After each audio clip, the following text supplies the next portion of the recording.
నమస్కారం ఈటీవీ 360కి స్వాగతం. ముందుగా ప్రధానాంశాలు. తీవ్ర ఉత్కంఠ రేపిన అమెరికా ఎన్నికల్లో ఆఖరి అంకం.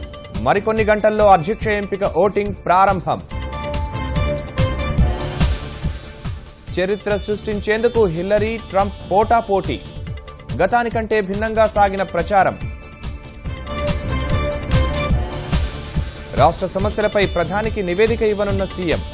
10న ఫిక్కీ వేదికగా పలు ఒప్పందాలు చేసుకోనున్న ప్రభుత్వం. లబ్ధిదారుడు ఫిర్యాదు చేస్తే చిన్న తప్పైనా శిక్ష కఠినం. గృహ నిర్మాణంపై కాల్ సెంటర్ ఏర్పాటు యోచన. కర్నూలు జిల్లాలో కరవు రక్కసి కరాళ నృత్యం. అందర్నీ విడిచిపెట్టి వలసపోతున్న రైతులు, కూలీలు. దిల్సుఖ్ నగర్ పేలుళ్ల కేసులో ముగిసిన విచారణ. 21న తీర్పు వెలువరించనున్న ఎన్ఐఏ ప్రత్యేక కోర్టు.